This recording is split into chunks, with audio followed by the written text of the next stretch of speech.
Okay, so welcome everybody to the extremely exciting second week on elliptic curve cryptography. So what we did last week, even though it seemed like a lot of material, what we really did, we essentially introduced one more cyclic group, and we mainly talked about this elliptic curve group operation. So what we want to do today is we want to essentially do two things, and each of these things are a little bit more complicated because elliptic curves are complicated. We want to talk about elliptic curve discrete logarithm problem, which I think is a pretty cool idea. And then we want to put things a little bit into practice and demonstrate a little bit what we can do with elliptic curve. And we picked the most simple protocol, which is elliptic curve Diffie-Hellman. Okay, so two things: discrete logarithm problem, Diffie-Hellman. What is nice about this whole stuff, as you saw, elliptic curves are pretty complicated. What I like about today's lecture, we essentially do the same thing we did over the last 4 weeks or so, namely talk about discrete logarithm problem, but with a different structure here. So we combine this new weird things, elliptic curves, with something we did before with respect to the discrete logarithm problem, one-way functions and stuff. And secondly, again, we take this new complicated stuff and somehow relate it to Diffie-Hellman. And what I hope is also that you get a better understanding what is a discrete logarithm problem, what is Diffie-Hellman really. Okay, so I think from a pedagogical point of view, this is hopefully a useful thing that we're doing today. Okay. So, first chapter of today is, again, EC by itself stands for elliptic curve, and if it's ECC, it's elliptic curve cryptography. So this is elliptic curve discrete logarithm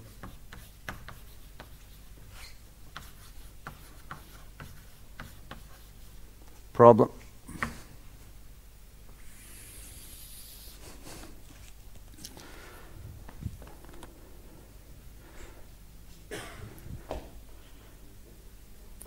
So what we showed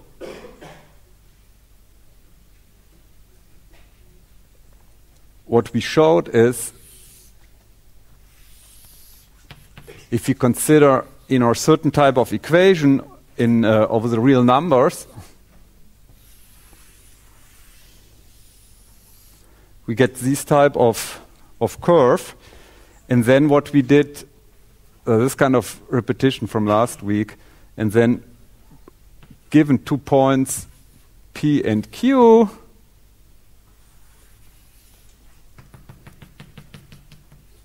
we came up with this weird thing doing addition. And this is what you suffered through last night when you started working on your homework, right? We did group addition. P plus Q. So, and now, we ended last week at the end saying they form a cyclic group. Okay, and that was just a theorem, and you did your homework, but I want to do that together with you one more time to put a little bit life into that whole thing. By looking at an example. I really want to look, is this really a cyclic group for one specific example? Okay, we look at an example, elliptic curve as a cyclic group. And again, in your lecture notes, this should be immediately under where we stopped last Wednesday. Okay, because the last theorem was under certain condition, elliptic curves form a cyclic group, and now we look at an elliptic curve that actually is a cyclic group, the points of which are a cyclic group. So very often in literature, you just give a name to this equation. It's typically called E for elliptic curves. So the curve we're looking at is exactly the one that we're using in our textbook all the time. It's y square is equivalent to x cubed plus ax plus b, and a has a value 2. So x cubed plus 2x plus 12, and the the modulus of prime that we consider is 17. Okay.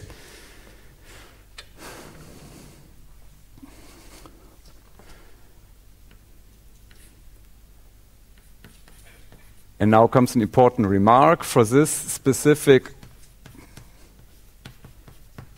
curve,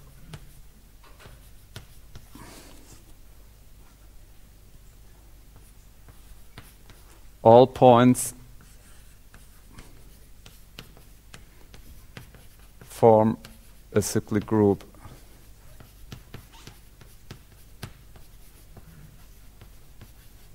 Which is not always the case, but this is an easy case here, you know, from a teaching point of view. That's why we picked that curve. So, and now we want to really look at the cyclic group. As I said last week, what is the requirement for cyclic groups? It's a very, very simple requirement. What kind of thing do we need to have for a cyclic group? I'm not continuing until I hear an answer. What's that? Ein Generator, genau, a generator. So, and this generator, another word for generator is primitive element. The primitive element is, for instance, there are a whole bunch of primitive elements, but we look at this primitive element, p equals to 5, 1. So the x-coordinate is 5, y-coordinate is 1. Okay? What is a generator? What is a primitive element? If you take the powers or the multiples in an additive group, if you keep adding p to itself, you generate the entire group. And what we also did last week, actually for this specific point and curve, we computed 2p, which is, you know, p plus p, and it turned out, this is last night, right? 11 p.m., right? 23 Uhr, when you did your homework, right? This is this stuff here. So this is this complicated formulas, right? With the s, the slope, and so forth. So this is, turns out, and there's the dots here, so this is not non-trivial, right? This, you know, if you do the pocket calculator, it takes you whatever, 5 minutes to do that. Then we can do 3p, which is 2p plus p added to again. And again, you know, 5 minutes pocket calculator, and you end up, my mistake here is 6,3, and the next point is 10,6.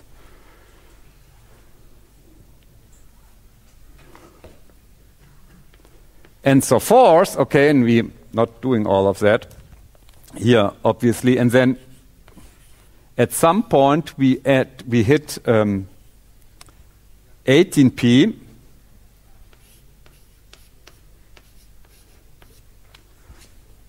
which has this coordinate, okay. And one thing, you know, if you look at it, what happens is you see this x-coordinate and this x-coordinate are the same. And there's actually more happening, namely, did anyone know how the 16 and the 1s are related here? They're the inverse modulus 17, right? With the coordinates itself, we do this modulo p arithmetic. So this is the same as 5, minus 1. You know, you take minus 1, you add 17, you end up with 16, right? This is in set 17, right? In Z17. So, but this is the condition. So what is this equal now to? If you compare those two here, does anyone know what is this? You know, this is yep. Yes, exactly. This is minus p. Good that I force you to do homework, right?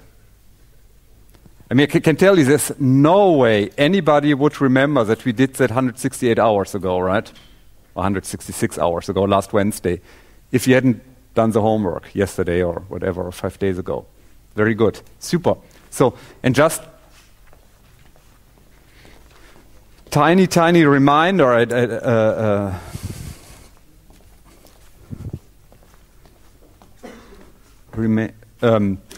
I mentioned that there are two minuses here in this expression, right? There's this minus, which is a minus with respect to modulo 2, and there's this minus with respect to group operation, and they're completely different beasts. Okay, they mean something completely different.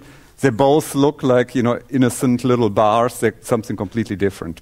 They essentially have nothing in common, just to stress that. So, coming back to our cyclic group stuff, so we've seen 18p is the same as the inverse of p. So, now let's continue this cyclic thing, you know, let's continue adding p to itself. So the next would be 19p. So how do we arrive 19p? Well, obviously we take 18p and we add the point one more time. Okay?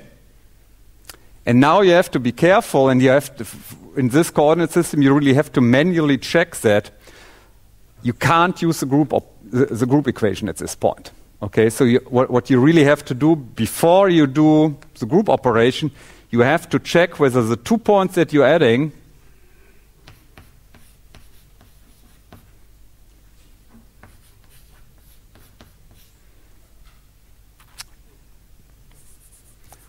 I'm sorry, it's too early here for me.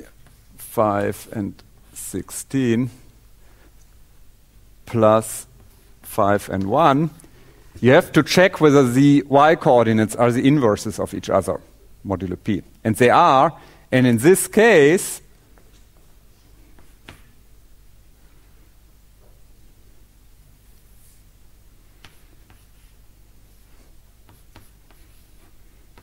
what is the result? Any ideas? Neutrales Element, exactly, the neutral element. Okay? Which doesn't have coordinates. You don't have to use your pocket calculator, do anything funny here, right? As soon as you see that, you know, the inverse of a point plus the point itself is point of infinity. You can't really do arithmetic. It has to do with the fact that this is this imaginary, imaginäre point. You know, doesn't have real coordinates. Okay, so this is 19p. So what's going to happen now?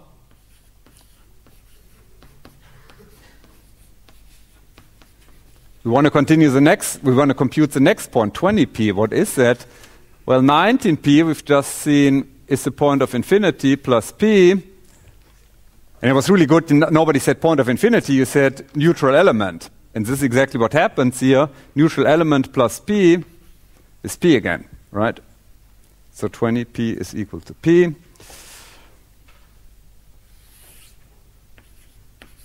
(21p) is, of course, 20p plus p. But 20p we've just seen is equal to the point itself. So this is 2p. You get the idea, right? I do one more.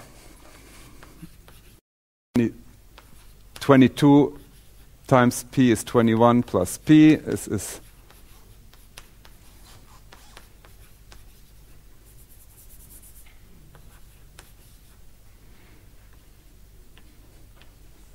so forth.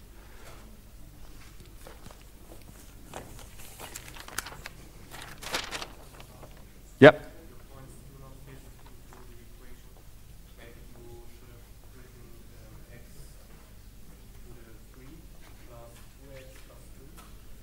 Probably made a mistake. Yeah.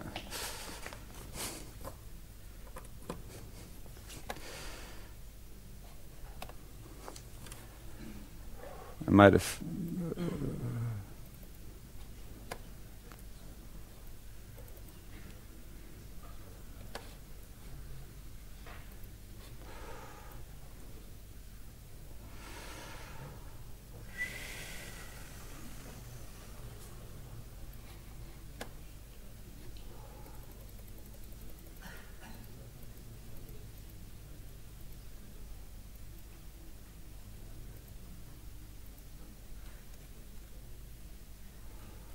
Yeah, Yeah, so I made a mistake. You see that there? It's +2. The elliptic curve equation is wrong.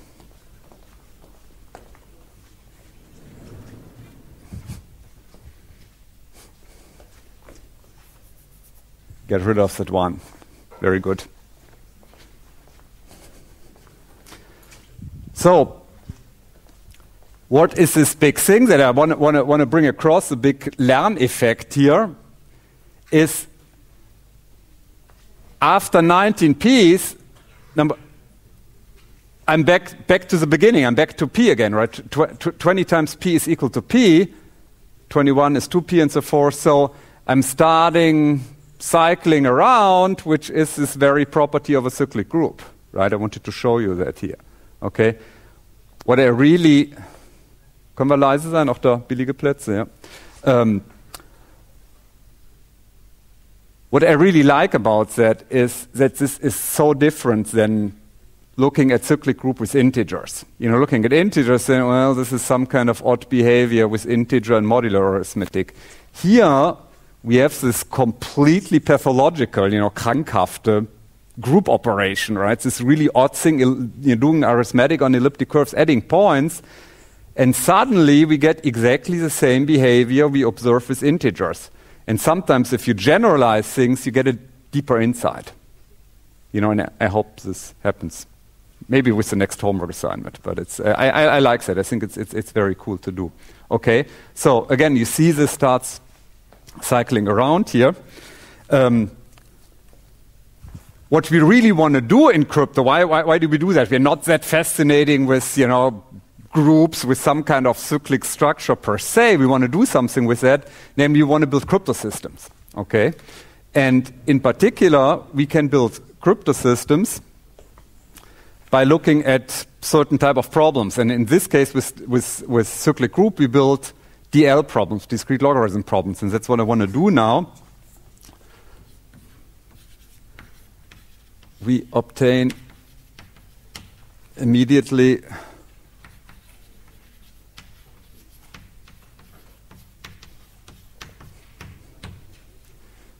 a discrete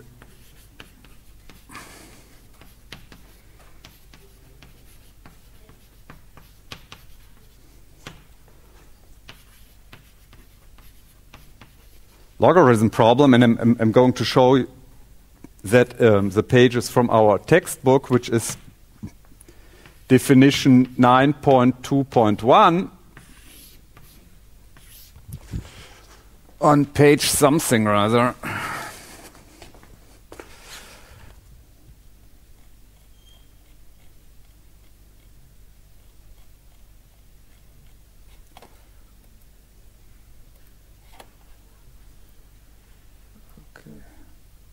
Okay, so this is what I want to briefly talk about, and it's almost the same we had before about discrete logarithm problems. So the algebraic structure, that means the set where we do arithmetics that we consider is not mod p, but this is, of course, an elliptic curve, right? So we look at an elliptic curve, we look at a primitive element.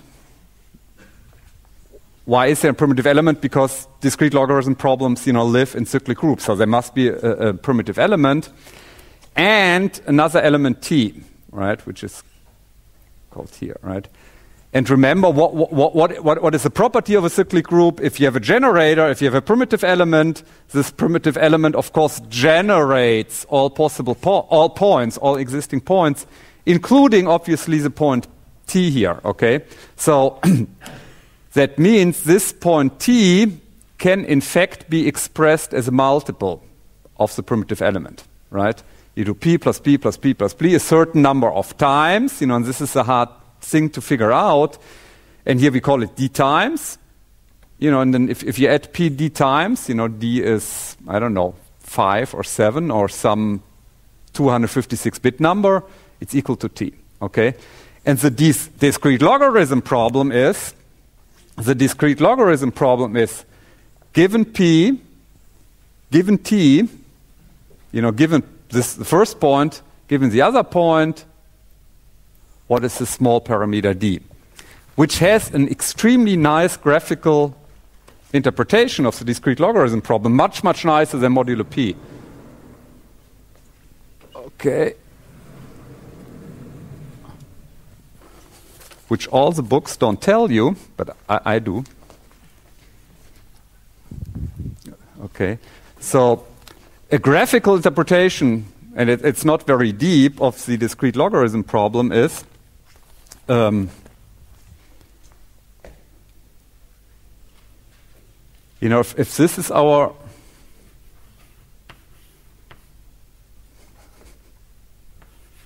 generator, P, kind of our starting point. Okay.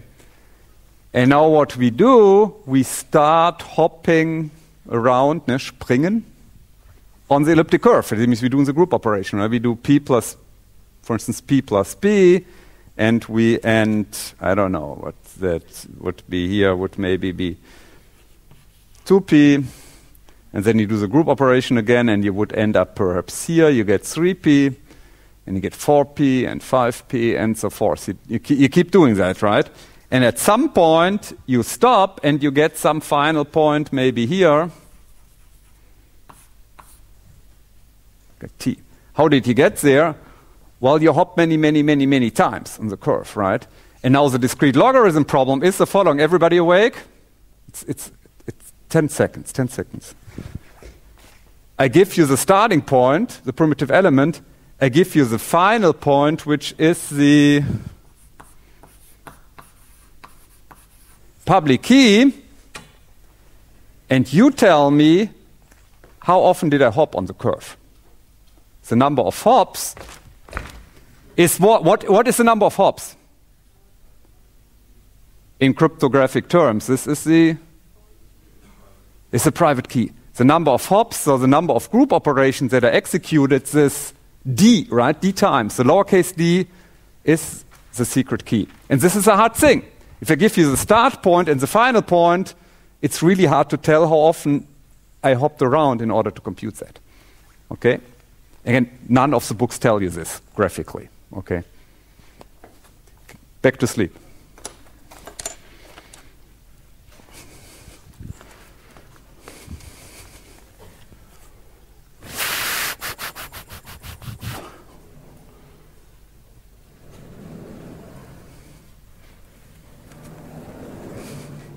So looking at this definition here, we can maybe look at the example for the discrete logarithm problem. Let's say the starting point in this elliptic curve we looked at before is this primitive element. Now I give you one of the points, one of these 19 points that are being generated, namely the point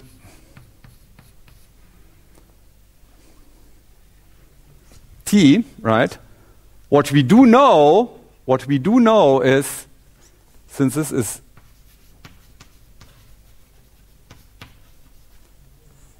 P is a generator, we know that this is possible, right? This is possible, meaning there exists a D, there exists an integer D, so that this point can be written as a multiple of P, multiple additions. The question is, what is D here, right? It means in other terms here, just to put a little bit life into that,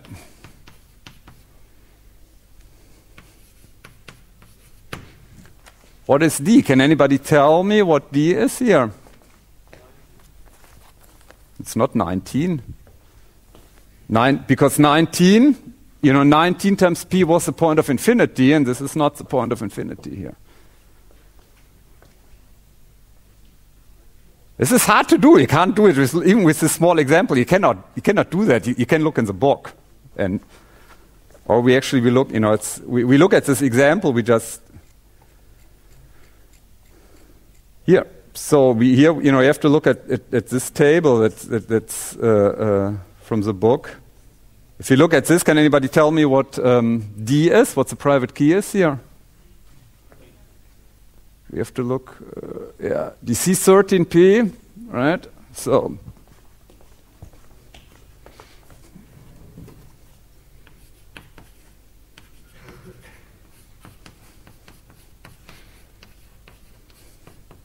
from the textbook, we conclude that D is equal to, what did I say, 13, is that right? Yeah. Okay.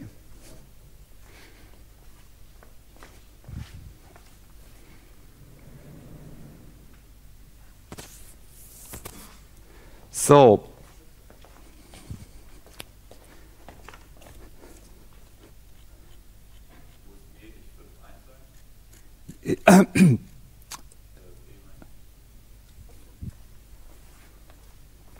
yeah, another mistake. I'm sorry. Sorry. But very good. Sehr gut aufgepasst. Danke. Of course, P is this primitive element here.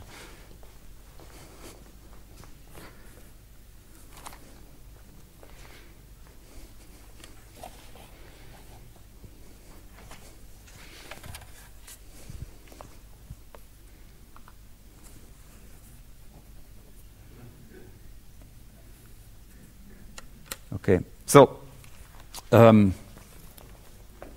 let's stick a little bit more with this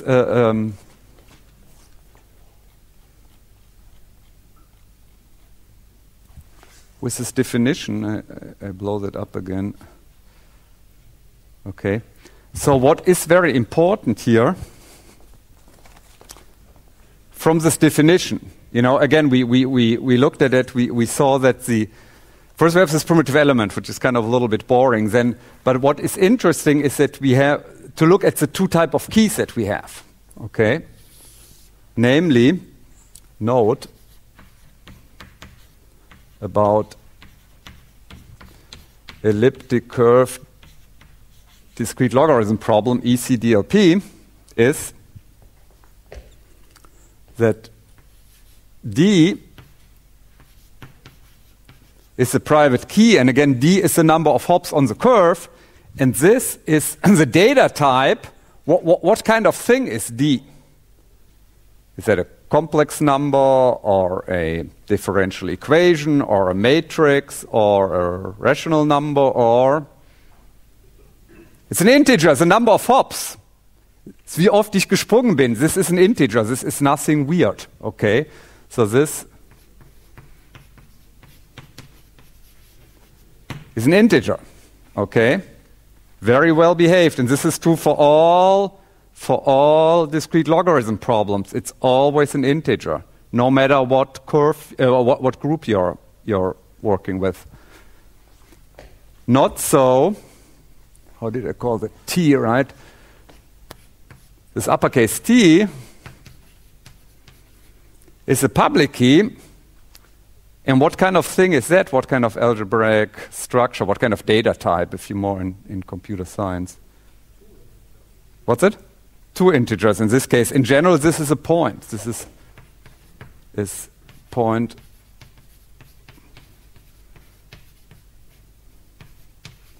on curve, i.e. das heißt a group element.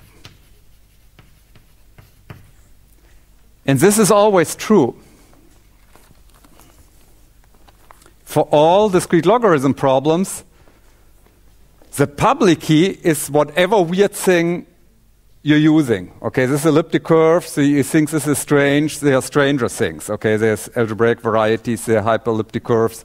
So there are even wilder type of discrete logarithm problems, generalizations of elliptic curves. The public key is whatever weird thing you're working with. Okay, not so. That means the public key here. Not so the private key. The private key is always so the number of hops, if you wish, the number of group operations. This is always a well-behaved integer. So this is always elementary school, right? This is Grundschule here. This is, you start to count, right? 3 teddy bears, right? How many circles are. You know what I'm saying? So this is nothing strange. This is very often strange. Okay.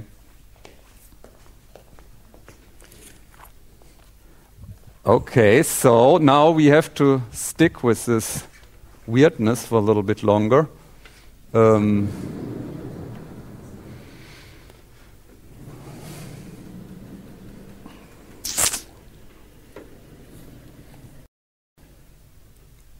So one question maybe is that came, yeah. What is very important if you do discrete logarithm problems in practice? What is very important, one question that you need to answer, and that has to do with attacks. For certain attacks, it's very important to know how many elements are in the group cardinality. Okay, so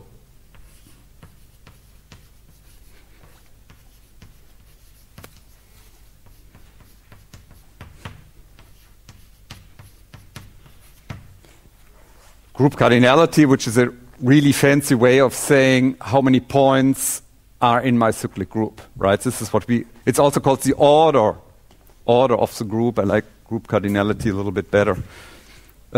What is the group cardinality? How many points are on the curve? Okay. Maybe let's go back to this example first. You know, we looked at this specific elliptic curves and we kept adding. This is the example we did. Can anybody tell me from looking at the blackboard, you can see that how many points are in this cyclic group here that we're looking at? 19. Very good. Be careful. You're absolutely 100% right. There are like 18 actual points, real points, you know, P2, P3, P, blah, blah, up to 18 P with actual coordinates. And point number 19 is point of infinity, but this counts, right? This neutral element, of course, is part of the group. Okay, so for this specific group, we have a group cardinality, and there's a special symbol for that. I'm going to introduce that in this second. This is okay. You know, this Doppelkreuz, it's number of Anzahl, right? Number of E, this is 19. Okay, so this was an example here. Okay, so in general, for general elliptic curves, what are the number of points? And there is a very useful theorem by, I believe, a German mathematician.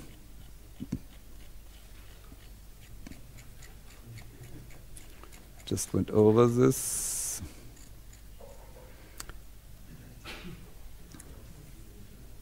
Which is Hasse, okay? Hasse theorem or Hasse bound or Hasse Schranke, right, in German, Hasse Schranke, which tells us, if you look at an elliptic curve, and this is the case modulo P, you can also do that over general finite fields, but if you do that modulo P, this number here, right, means the number of points is bound, is eingeschränkt. On the lower hand, it's essentially P. You know, you have P here, you have P there, plus, if you wish, some correction term. Okay? Nämlich, you know, 1 minus Wurzel P, and here you have, or essentially here, you know, minus 2 times square root of P plus 2 times square root of P here. Okay? So,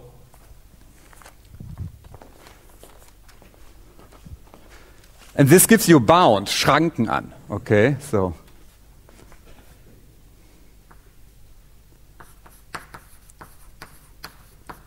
Hasse theorem gives us a lower and upper bound for E. Okay. And this is, what is that? Compare theorem 9.2.2 from the textbook.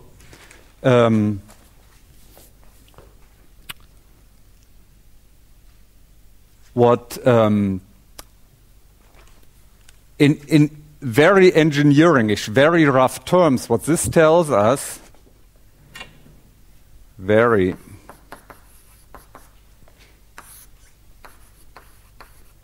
rough approximation, heißt Annäherung, Schätzung, Näherung, approximation.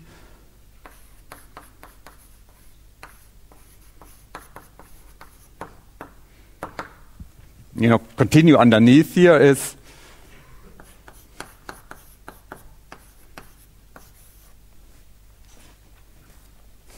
number of point is roughly, very, very roughly p, okay? If I see critical phases in this room, this is great, because if you look at this expression here, it doesn't seem that E is that close to P. There seem to be all the square roots going on, blah, blah, blah, blah, blah. But what we're really seeing up there, what the Hasse point really says is E is in the range of P plus 1, which is P, you know, this plus 1, we don't worry too much about it, plus minus square root of P, okay? So what this really tells us, a number of points is the prime itself, and then plus minus, we go in direction of 2 times the square root, okay? Square root still looks big, and can be, in absolute terms, this is a huge number. Also the Absolutwert is gigantic. The relative value, relatively to P, is small. To give you an idea, what is popular is P, for instance, as a 160-bit number.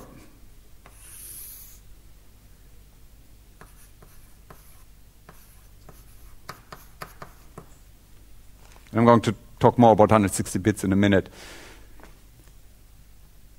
How many bits are in P here, in square root P? Wurzel aus P. Yep. 80 bits. If you take the square root of a number, you have the number of bits, so that means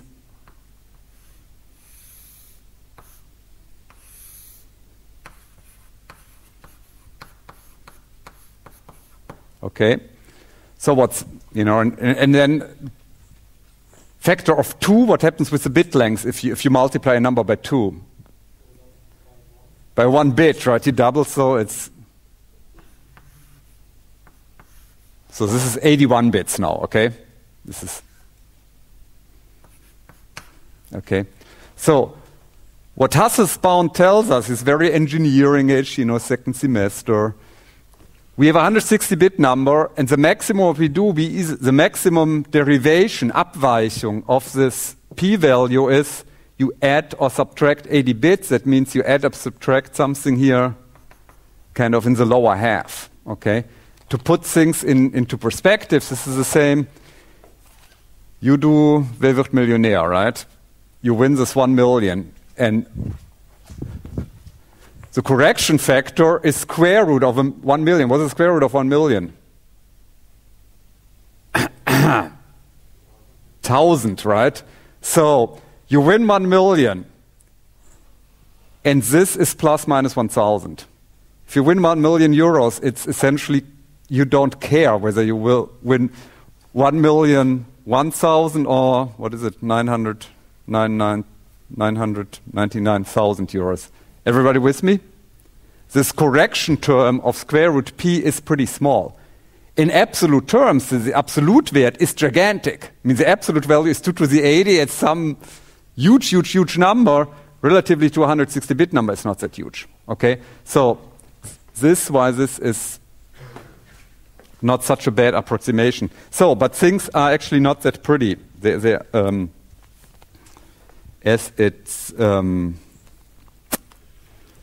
I make it as I made it sound here, okay? In reality, things are a little bit more difficult because in practice,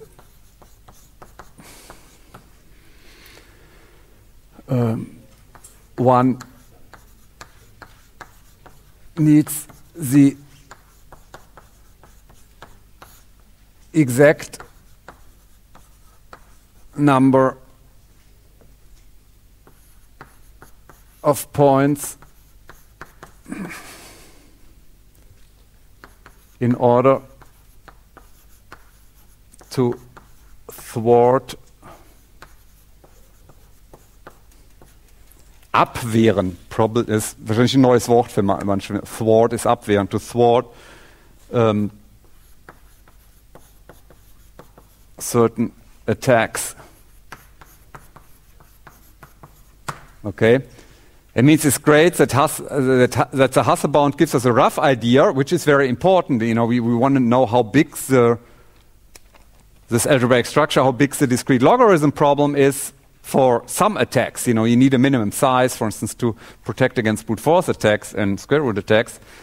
But for other attacks, we have to know exactly how big the elliptic, what the cardinality is. We need to know that exactly, and Hasse's bound doesn't give that to us. Hasse's bound only tells us, 160 bit plus minus a correction factor, and we need it, down to the little last bit. We need the exact number, and this is unfortunately hard to do.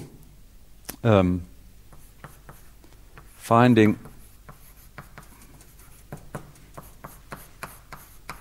number of points exactly is computationally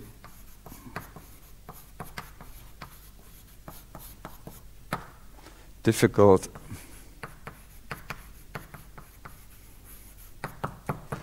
And I'm not going to talk about that, how we do that. I mean, this is pretty advanced number theory, how to find the number of points.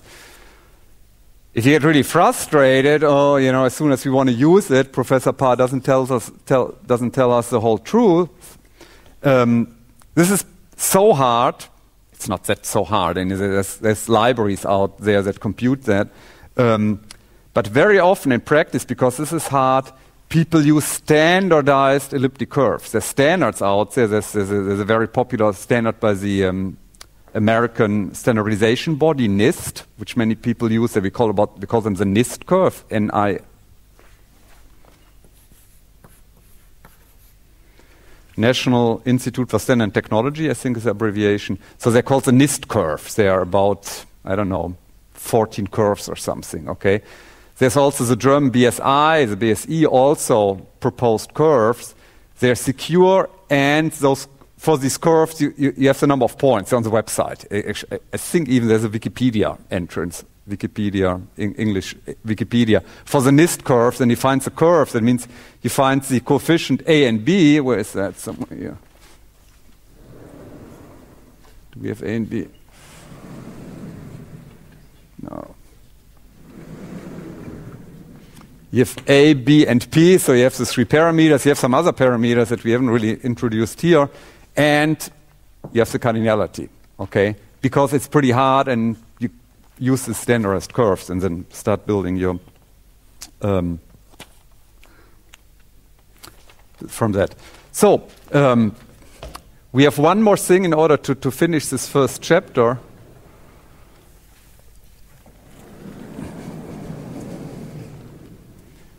Namely, we want to look a little bit again at this discrete logarithm problem. On this lower definition there, namely all elliptic curve protocols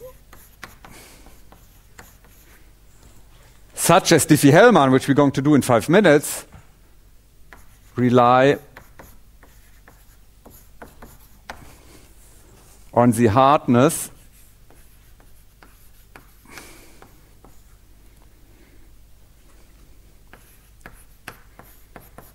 of the ECDLP. Again,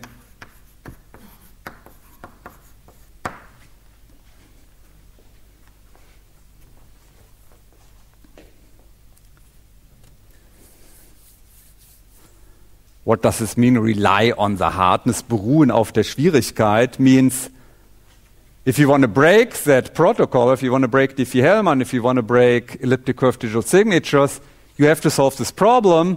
And then hardness means hopefully that's a hard problem. Hopefully that's really difficult to compute. You know, with all supercomputers on planet Earth, this cannot be done, hopefully. Okay? And the question, how hard is that? And I just want to talk a little bit about that. So the question is, you know,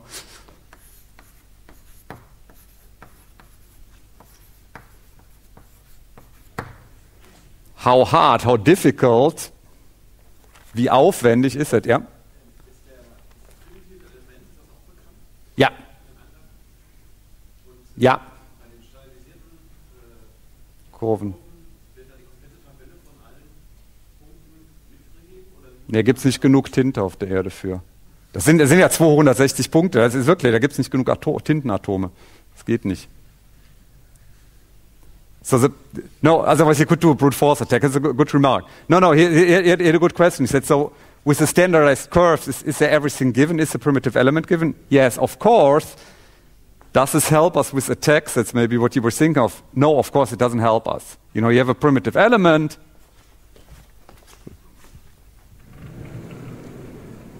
What the standardized curves do, they essentially give you the curve. I mean, you never see a drawing, obviously, but you essentially have the curve, you have the starting point, good luck, right? From there, whatever app, you know, you have this, your new iTunes, your new apps that you write with some security property, and you want to make money with your app. You take the curve, you know, you take this graph, you take the generator, and from there you're on your own. You know, you choose a random D, you end up with your public key, you have a private key, you can build your crypto system from that. And the attacker, and that's kind of the interesting thing, the attacker doesn't have any advantage from knowing the curve ahead of time and the point here. You can't pre-compute all points. I mean, if you could do that, you would have a brute force attack. Okay? So, how hard is that? And we did talk about that a few weeks ago before... No, I think two or 3 weeks ago when we talked about the discrete logarithm problem, we talked about the attacks, and maybe that seemed a little bit abstract, and maybe you get a little bit more feeling for that now. Namely, long story made short, the discrete logarithm problem is very, very hard. So this is good for us as a designer. You know, if you design crypto system, we're not the cryptanalysis, we're not Oscar, we don't want to attack this, we want to build something secure. This is a very good situation here. If the elliptic curve EC is chosen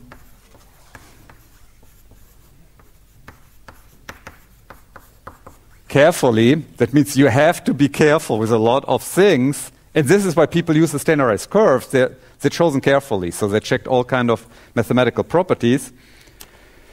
If the elliptic curve is chosen carefully, the best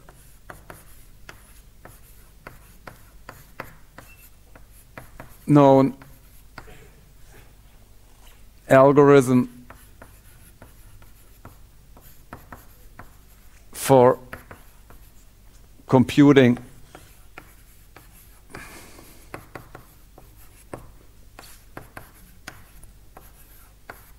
the DLP, or the EC DLP, if you wish, or DLP, requires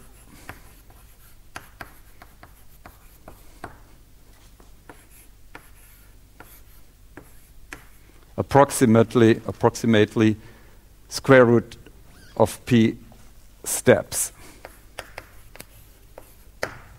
Okay.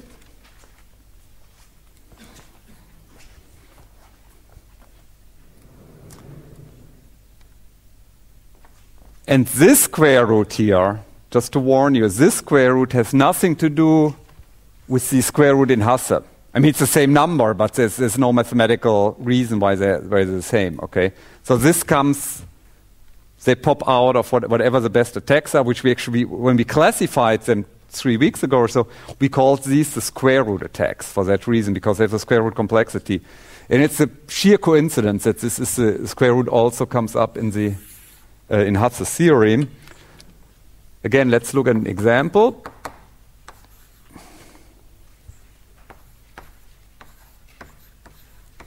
If you consider an elliptic curve with a 160-bit prime, that means all arithmetic is done with 160-bit arithmetic.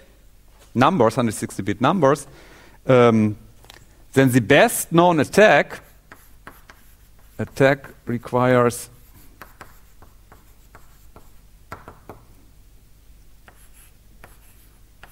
square root of p, which is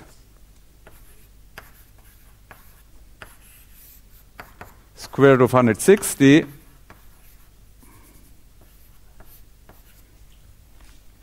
You remember that, right? 9th grade or so, right?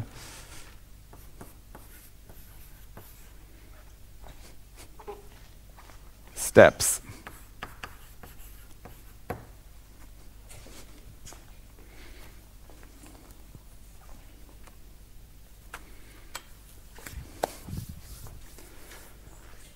This is very hard. Actually, Professor Gunesu showed you the Copacabana here, the first lecture, is that right? In way back in October, right?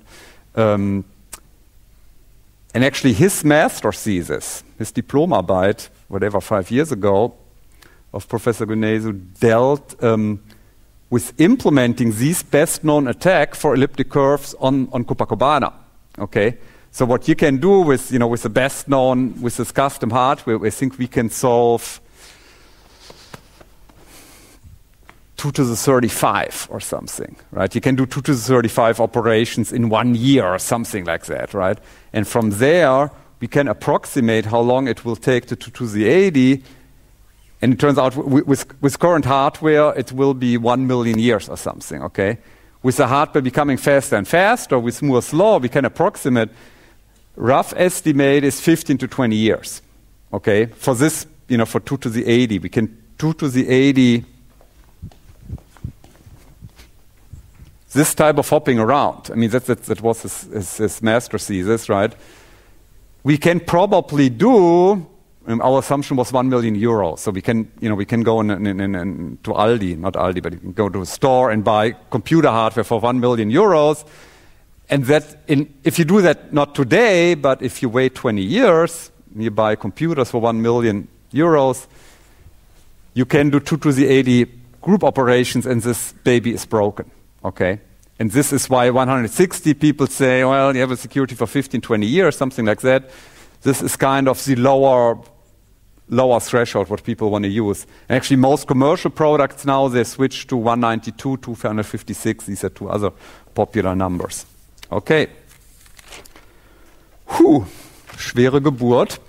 So, we're done with the first chapter of today.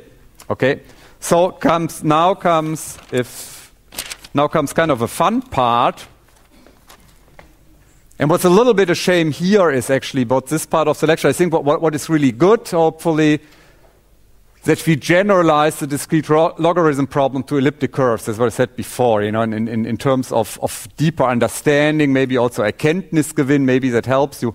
What's a little bit a shame that there's a lot of mathematics that are really deep, pretty advanced, so there's no, we don't really want to talk about where Hesse theorem stems from. We don't really want to introduce a discrete logarithm problem attacks. So a lot of things where I just give you facts. Einfach Faktenwissen, right? These are, just give it to you, which is a little bit frustrating for me as a teacher sometimes. So now the second part will be different. We look at elliptic curve Diffie-Hellman, and this is much more algorithms, and we do real crypto. So it's kind of a nice mixture, hopefully, in today's lecture. So the second part of today deals with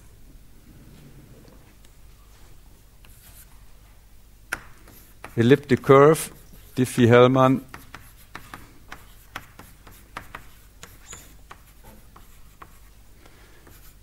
key exchange.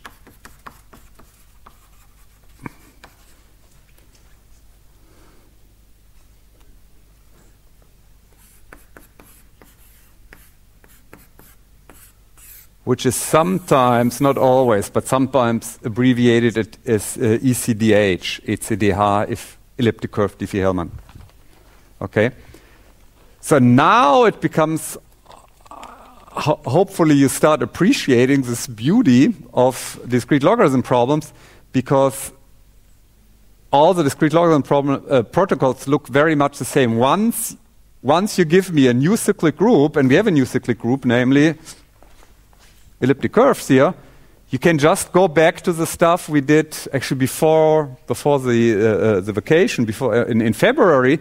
Look at the Diffie-Hellman key exchange, and they do exactly the same protocol, exactly the same, just with elliptic curves. So once you have a new group, we immediately have all the crypto applications. We immediately have the key exchange. Later on, we will have automatically digital signature. We have encryption schemes. El-Gamal encryption, you can also do with elliptic curves. It's a little bit tricky, but it's essentially the same. So this is straightforward.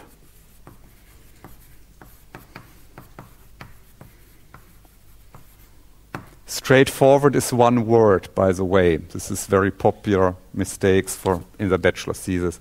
Straightforward adoption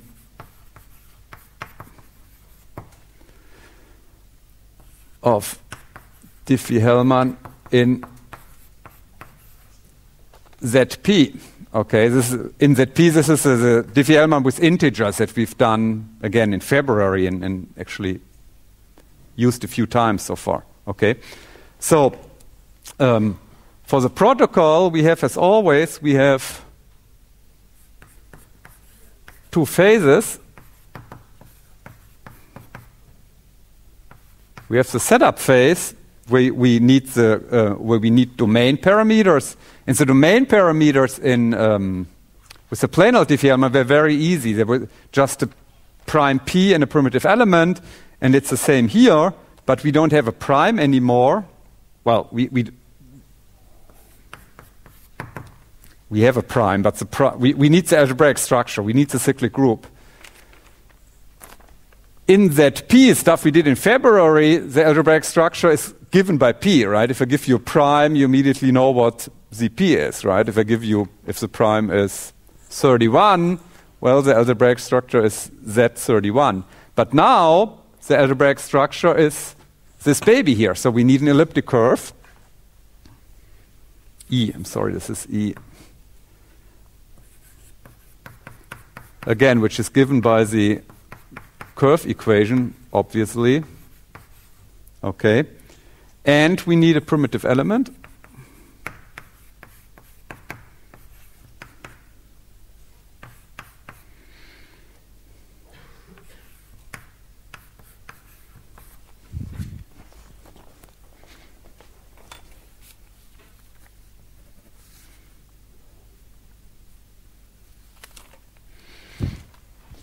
So and then we have to run the protocol.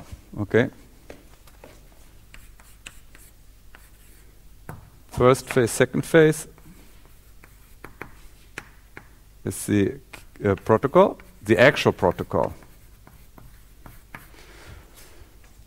How does this work? Wie viel Platz brauche ich denn hier?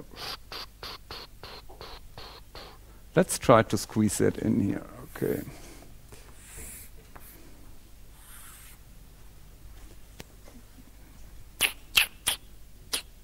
No, let's not try to do that.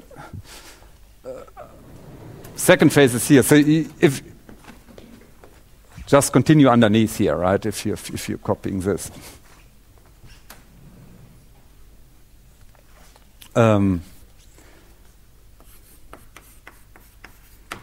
So we have our parties, Alice and Bob, and Alice and so here's the story. Alice and Bob have AES, really fast AES implementation. AES is really secure. People cannot break that. And they do some, I don't know, illegal downloaded videos, right? So they just got this new Hollywood hit and they want to send it over the network and they want to encrypt that. They want to use AES with 128-bit key. So they need to agree on a key and, Alice lives in Bochum and Bob lives in Munich and they don't want to, travel down by, with a Bahncard 50 or something, right? It's really expensive and hard. So they want to exchange a key over an unsecured channel. So Alice and Bob took my class, so they know how to do that. So the first thing is they agree on an elliptic curve and they might use one of the standardized curves, right, that exist. What Alice then does is she has to set up a discrete logarithm problem. What is a discrete logarithm problem? is this here, right? Alice has to do this kind of thing here. Okay? So the first thing she needs is the private key, which we denote by lowercase. So this is k private of Alice, which is lowercase a. K private of Alice. Where do we typically get a private key from? How do we generate a private key? Very broad question. Random, right? Zufallszahl. You don't want to do anything kind of computation that maybe Oscar can compute. You know, and the more random, the better. Okay?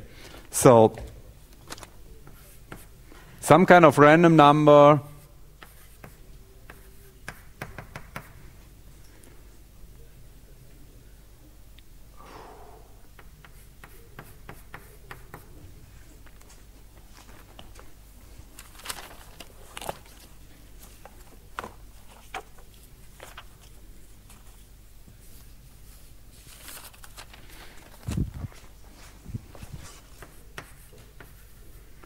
And as so often you don't want to use if you use the full cardinality here, cardinality of E, if this would be A would end up be the unusual element, which is something you don't really want to do. Bob does the same. Bob computes his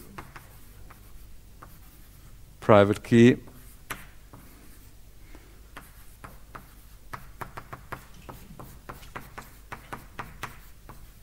Okay. So now we have the private key, which we called D here, right? Now you have to compute your public key, which is called the T value here, which we call uppercase A and uppercase B. Also, yeah. Wasn't there some restriction that P is greater than 3, I think? A and B can... P größer 3 ist? Oh, yeah. No. But this is not related to this P hier. Das kommt ja nur aus der Gruppe raus. Also das 2 würde ja einfach heißen.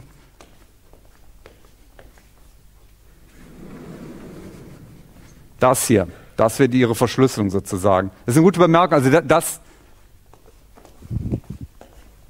die 2 hier, die hat nichts mit diesem P zu tun hier. Also das ist ja, wie gesagt, das ist ja nur, wie oft wir rumspringen. Ne? Das hat nichts damit zu tun, dass wir nicht die Primzahl 2 nehmen. P ist in der Praxis gigantisch. Also P ist zum Beispiel eine 160-Bit-Primzahl hier. A könnte man klein wählen. Aber der muss zufällig gewählt werden. Also die Wahrscheinlichkeit ist ziemlich klein, dass wir da jetzt 2, 3 oder irgendwie sowas haben. Aber prinzipiell vom Protokoll ist gute Bemerkung. Können Sie haben's. So, he was worried that can we choose 2? Is that a problem? Because in the definition of elliptic curve from last week, you really paid attention, it says P can't be 2, but in theory at least you could choose 2 here and everything would be fine if you're Hellman-wise. So this will become our public key. What do we do? Well, you do it's called a point multiplication. So you take private key times primitive element. And again, what kind of baby is that? What kind of data structure do we get out here? Public key. Is that an integer or point of the curve? Point of the curve. Okay, so this is what I told you before. Where was that?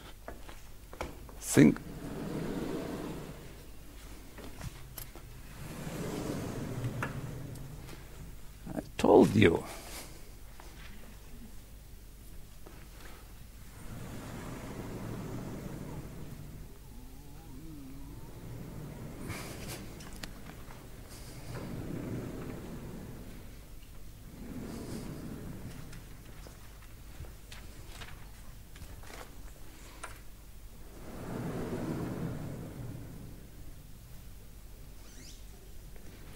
Where did I write that down? You know what I'm talking about? Links oberste Tafel. Sehr gut. Thank you. Private key is an integer, public key is a point on the curve. Very good. Okay. And this is exactly what's happening. This is a boring integer. This is 918,711. It's some integer number. This is a point of the curve. Same here.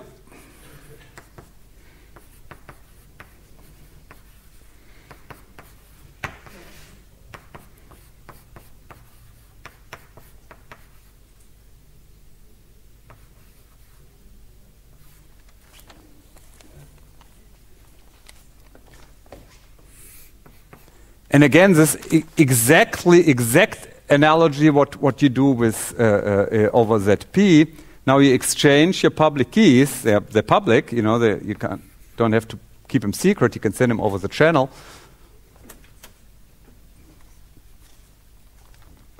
So what Alice does in order to compute the session key, she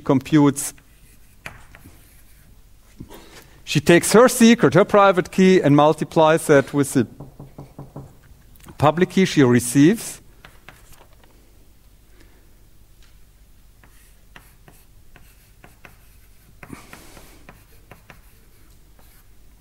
And this becomes, she gets one result out, and Bob does the same. Bob takes his secret, his private key, multiplies that with the public key of Alice, and surprise, surprise, he computes the same point, okay?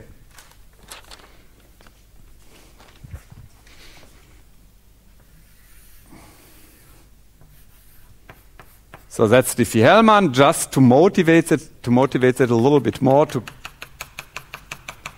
What we can do at this point is, if we want to actually do encryption here, what we can do now, let's say we have a message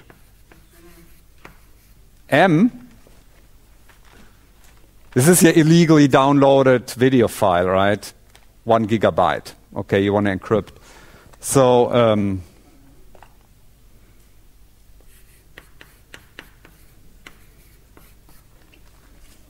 so your AES encrypt M, which is not the hard part, that's the easy part.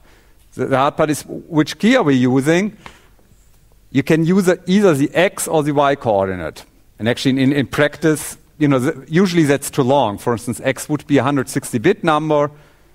AES only needs 128 bits. So what you do, you just take the 128 leading bits, and you drop the other 32 bits. Nur die führenden oder die auf der anderen Seite or some. You have a 160-bit, you have 160 bits here, you choose 128-bit. And in practice, it's even a little bit more complicated. Typically, it's recommended to hash that, but I don't want to go into that. So for you, just choose any 128 bits, and we just write that this way, right? We pretend XAB is 128-bit. You get your ciphertext out, which we call C at this. Usually we call the ciphertext Y, but then you get confused with the X and Y coordinates. You send the ciphertext over the channel, and if Alice receives the ciphertext, she wants to watch the movie, right, that you downloaded. So she has to AES decrypt, run AES in decryption mode. And here's now the beauty. She has the same key, right? You share the same key.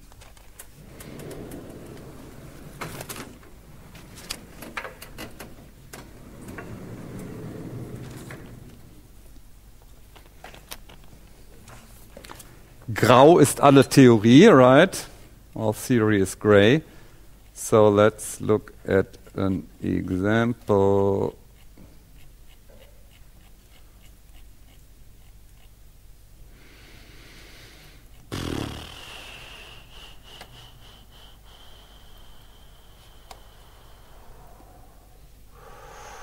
Oops, okay.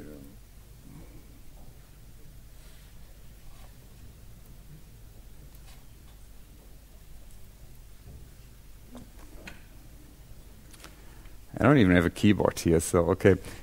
Is this readable? Can you read that a little, the protocol? Ist das lesbar? Hinten noch billige Plätze, ja? Geht das? Gut, sehr gut. So, so just to show you here, example 9.8, page 251.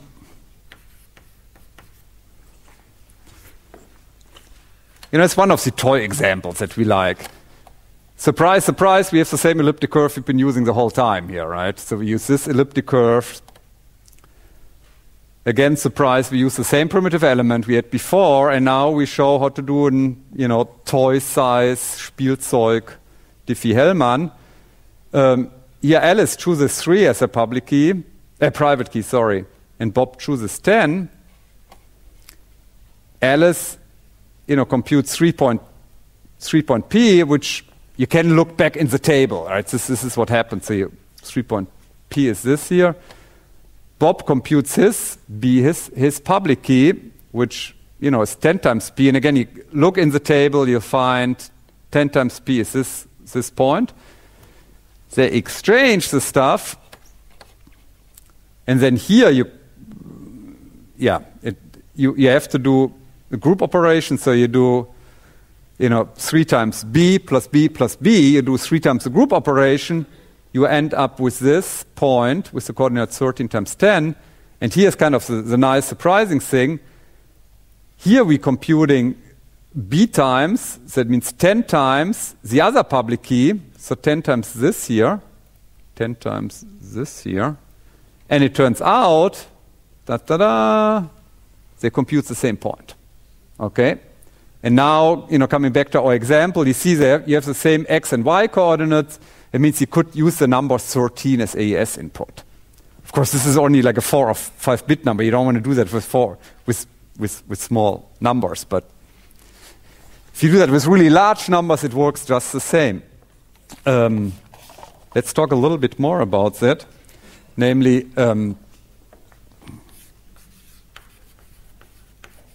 let's look whether this really always works, the proof of correctness. And again, this is very easy. This is very much analogous to plain old Diffie-Hellman. Alice computes A times B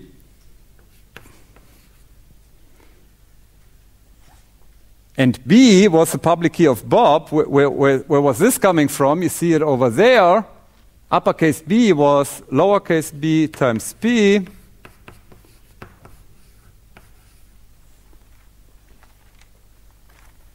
Which is this due to the associativity. This Assoziativgesetz gilt here because it's a group.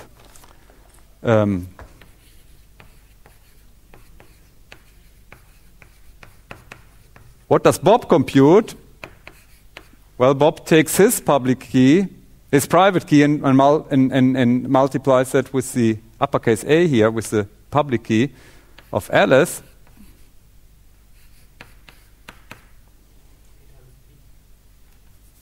Danke. You get the same result. Again, Assoziativgesetz here. Okay? C'est ça. Das war's. Okay? So, towards the end of the lecture, there's one thing which is, again, which is not complicated and which I think is kind of nice too. You want to talk a little bit about computational aspects. How do we implement that? So let's look at the actual computations that Alice and Bob have to do, the kind of operations they have to do. Well, obviously they have to do the group operation, right? They have to hop around on the curve, and this is what we did last week. This is what you do for your homework, right? You can add points. And we have, remember that there's group point addition and point doubling? Okay. This is one thing, so we know how to do that. But this is now a little bit more complicated. You have to what's called point multiplication or scalar multiplication, which is something we haven't discussed really. You do A times P, and here do A times B. Bob does the same. So and this is what we do towards the end of the lecture, and this is kind of something that is not really new, but it's kind of nice.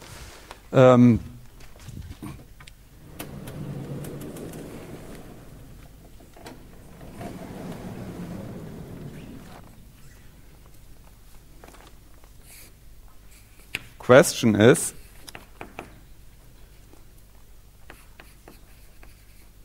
how to compute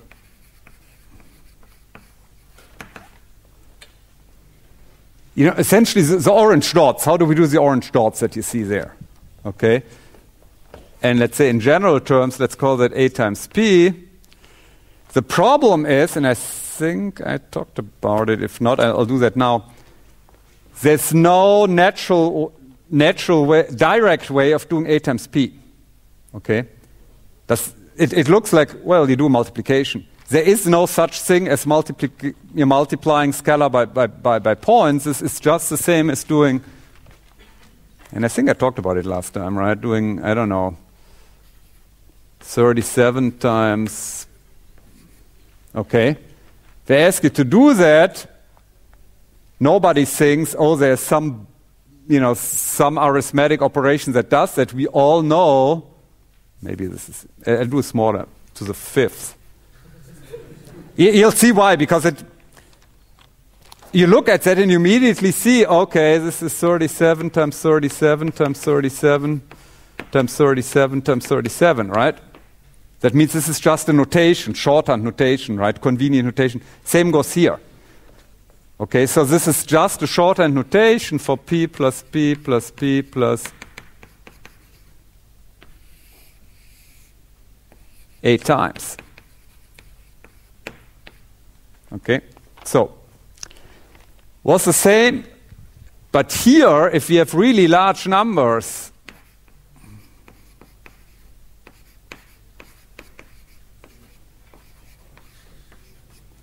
how do we do that? Square and multiply, okay? And here's the beautiful thing. The square and multiply works exactly the same for elliptic curves, but instead of squaring, squaring is, okay? In elliptic curve, squaring becomes P plus P, so this is doubling, okay? Squaring becomes doubling. Multiply was, A times, I don't know, X. This is multiply. In elliptic curves, this becomes add. So square and multiply becomes double and add. So it's a double and add algorithm. Okay?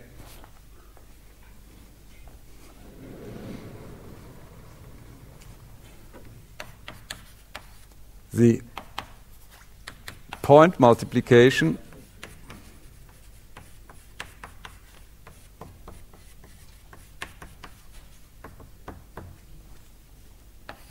A times P can be computed with the nochmal quotation marks with the double and add algorithm.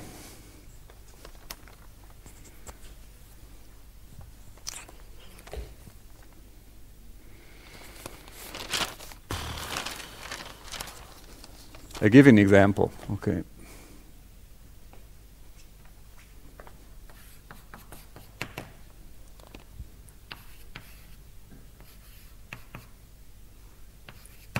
So let's say we want to compute 26 times P. And remember when I introduced the square and multiply, I said, well, there's a dumb way of doing it and the smart way of doing it. The dumb way would be to do P plus P plus P plus P plus P 25 times. Okay, 25 times the group operation. It turns out there's a better way. And again, the double and add and square and multiply are identical algorithms. You just replace the operations. And what we did with the square and multiply, we looked at the binary representation, als Dualzahl, als Binärzahl of the exponent. But now the exponent is this multiplier here. So we have to look at 26 in binaries. Turns out to be the number 1, 1, 0, 1, 0 times P. Okay. Here's the algorithm. And I just give you this one example, and then you look the algorithm up in the book. And again, we derived that more formally before. So let's here we take care of the iteration number of the steps. We start with step 0. What we do in step 0, we compute, p, which is obviously equal to 1 times p. Okay, so we don't do anything here. Okay, now the algorithm starts, and an alternative name actually for square and multiply and double and add is left to right method, because we scan the exponent coming from the left. So, and we're done with this one is fine here. This one is this one. Now we have to look at the next one here. So what we do, step 1a, you double. Okay, so you do p plus p is 2p.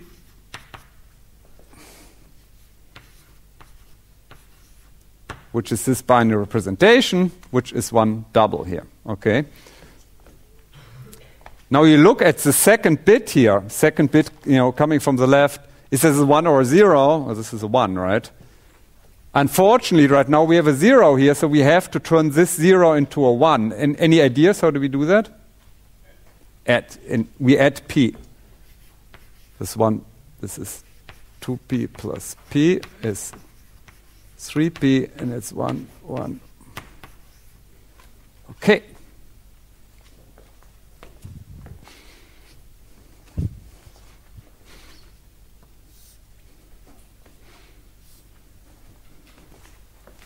Can get your stabilos ready. Okay, we need a lot of colors here. So we're done with the second bit. Now let's look at the third bit. This is iteration 2a, first part of the second iteration. We do again double. We always double. So we have 3p plus 3p is a doubling operation. Gives us 6p. Or in binary 110. So the bit we just generated was a 0. It's the third position. It's a 0 here. That means we're done in this operation, in this iteration. And at this point, we're already done with the.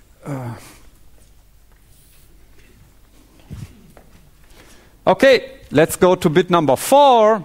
Again, that means we go to the next iteration, to iteration number 3 or step number 3. Again, we double. 6p plus 6p equals 12p. 12 has a binary representation of 1100. Okay. Again, what you always generate in the scalar here is a 0. Okay, we just generate the 0 here. We're talking about this bit here, right? Bit number 4 coming from the left. Well, this is a 1. So we have to flip that. We have to turn the 0 into 1 by adding p. So that's iteration number 3b. This is 12p plus p becomes 13p, which is 1101 times p, which is exactly what we want to have. So the pattern looks pretty good.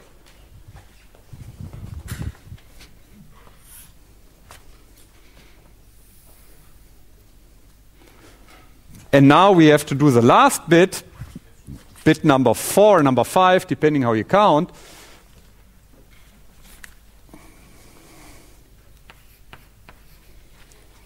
Iteration 4a, we do 13p, we double again.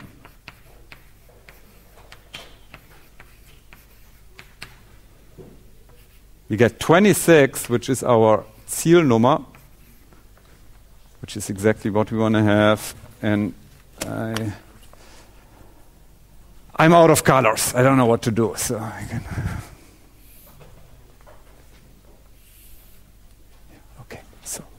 Okay. And again, to show you what's happening here is, so, in every iteration we doubled in the beginning. We need 1 more minute here. So it's the same rule as before. Eine Minute noch, eine Minute. Hallo, da oben. Ja, ja, sehr gut. So we always double. If the bit that we are processing happens to be a 1, we not only double, but we also add. So you know the orange bit, so to speak, this was a 1, that's why we also added. The green, in the green case here, there was no 1, so we didn't have to add. In this reddish, red-purple one, we again had to add. Okay, so it's the same algorithm, same complexity. You find the full algorithm in the book. I just wanted to. Here, this is the whole. There's the algorithm on page 248 here.